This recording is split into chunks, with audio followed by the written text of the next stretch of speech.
Good afternoon. I'm Assistant Sheriff Christopher Darcy, and I'm here to brief you on some additional details as we know them today about the officer-involved shooting that occurred on Sunday, September 6, 2020. This is OIS number 14, fatal number 7. At the same time last year, we had OIS number 14, fatal number 4. Date, time, and the type of the call was a domestic disturbance call occurred on September 6, 2020 at 9:08 p.m. The OIS occurred at 10300 block of Timber Willow Avenue, Las Vegas, Nevada, 89135, located in the Summerlin Area Command. You can see the scene to my left.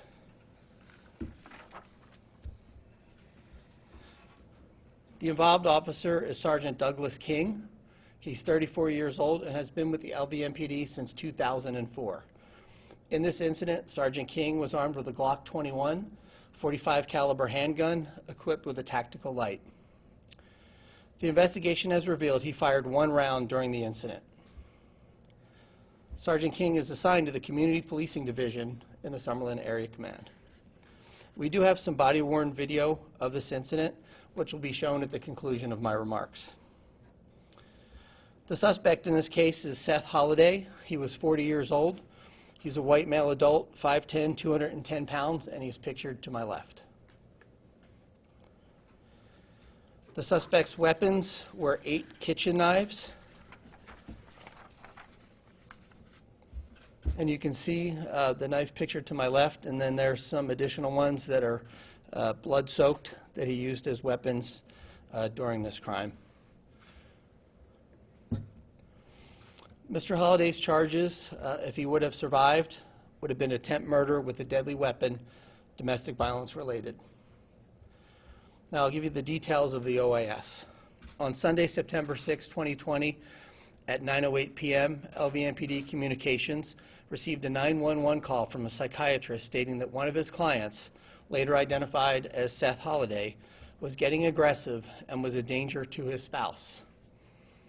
The information was secondhand to the caller from Mr. Holliday's wife. Mr. Holliday's wife also called 911 from inside of her residence, which, as I said, was in the 10300 block of Timber Willow Avenue in Summerlin Area Command. She stated that her husband had stabbed himself and had requested an ambulance. A moment later, the wife was heard screaming for help, saying that her husband had a knife and was trying to kill her. This information was updated as officers were being immediately dispatched to the residence. Sergeant King arrived at the residence along with several other officers. The front door to the residence was open, but had a metal security door which was shut. Mr. Holliday's wife was standing inside the house in front of the security door. Mr. Holliday was standing behind his wife, and it was obvious that there was a physical struggle going on between them. Mr. Holliday's wife could be heard saying, "Help me," while Sergeant King gave Mr. Holliday verbal commands to drop the knife.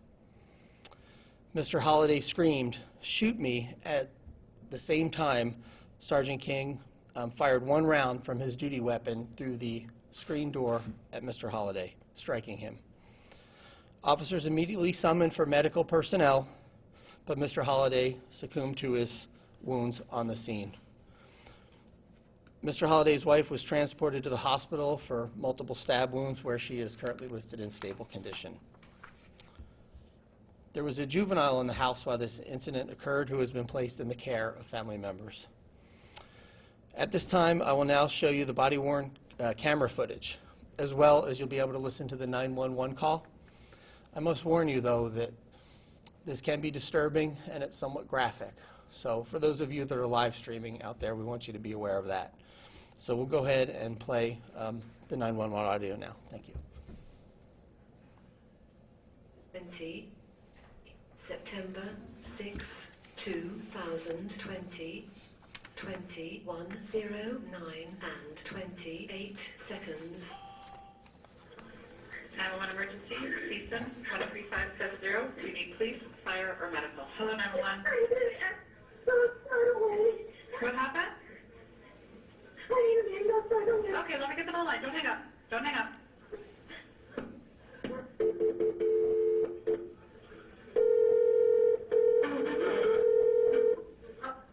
Have your address ready now. My address of your Ambulance on the line. What is the address of the emergency? Ma'am. I think this is the address we have here. Ma'am, are you on Timberwillow? Ma'am. Ma'am. Are you on Timberwillow? What's your address?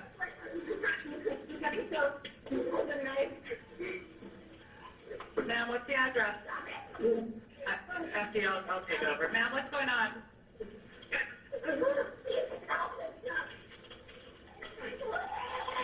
Ma'am. Did somebody get stabbed?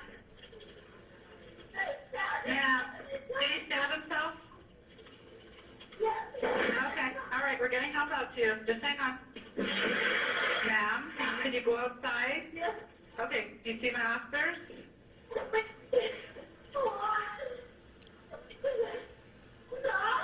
Ma'am, can you go outside? Can you get away from, go outside?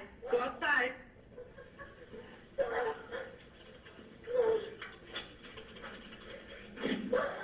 Ma'am, go outside. Ma'am, open the door.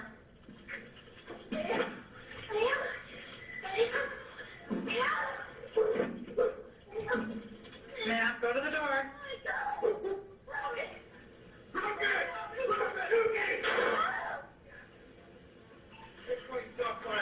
Yeah, I just heard the shots fired over the phone. I heard the shots fired.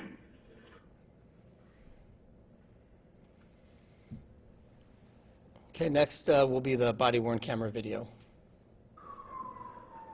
Adams, what kind of doors on the front? What kind of doors on the front? What kind of door is it?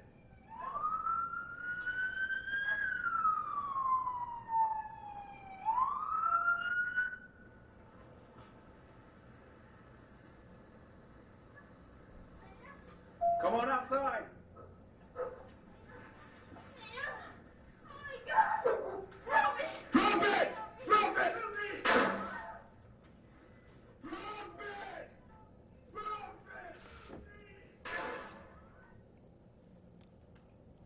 So you can see from the pictures up there where Mr. Holliday is with the weapon and where his wife was in that image, where he was threatening her and stabbing her.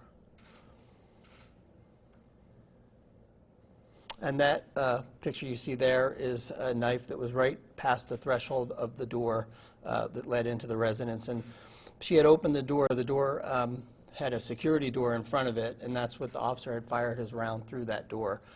The initial officer that first got there couldn't open the door, went around the back, and he radioed to the sergeant that was approaching. That's why they're having that communication about what type of door is it, what type of door is it, because I think he was, and we'll find out through the investigation, assessing on what to do if they couldn't make entry, how they could make entry to help her. So, and if can you go back to the pictures of the knives again one more time, please? There you go. So you'll see there's a variety of different knives that were used in this incident. And again, this is just a preliminary briefing, right, 72 hours after, but what we believe is that she was removing the knife from him and cut herself in the hand, and he would go get another knife from the kitchen and continue his activities every time she would take it away. That's why they're all kind of covered in blood. So I told you that it was graphic, and it is very disturbing, right, this type of a scenario. So that concludes the briefing, but I'm here to answer some questions I'm sure you may have. How long did it take the officers to get there from the time the call was made? We got there very rapidly. As soon as the call is made, so that you understand this, I know you heard the recording where we're asking a lot of questions, but we were on our way. So as soon as that initial call came in, the officers were dispatched and were hurrying to that scene. So it's just I don't have the exact minutes, but it was within several minutes.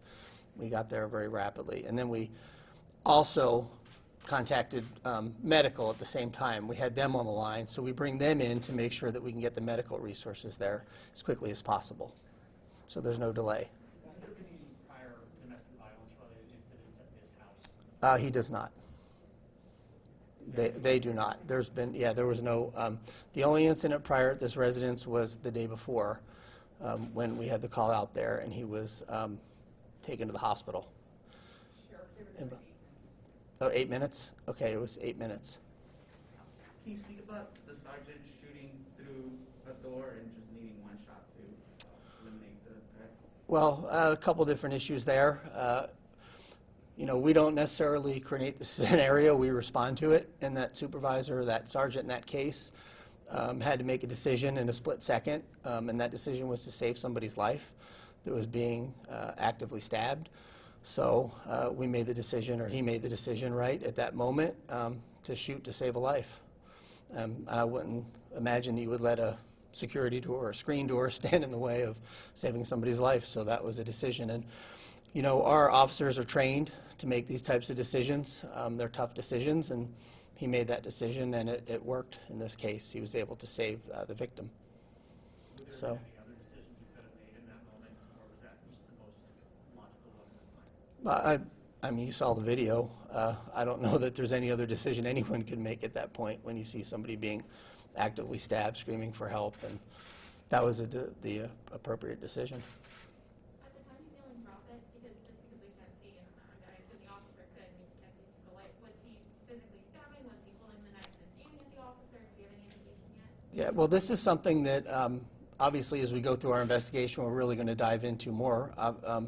But in this case, it's hard to see sometimes with the video through a security door, screen door, right? They're designed that way on purpose, so you can't see in. So, but when you're purposely standing in front of one, such as if you or I were standing in front of that door, you'd be able to see in a little clearer. And as we go through the investigation, we're going to obviously have a conversation with the sergeant and ask him specifically what he saw. So I can't really speak to what he saw yet because we haven't had that interview. But I would anticipate, from what I could see, pretty clear in the video, that that knife was being used in a threatening manner and she was screaming for help. And it already indicated to dispatch, which our arriving officers knew, that she was being stabbed. So. It was a single fatal shot. Where was Mr. Holliday struck? In the chest. So, all right, thank you very much. I appreciate it. Have a great day.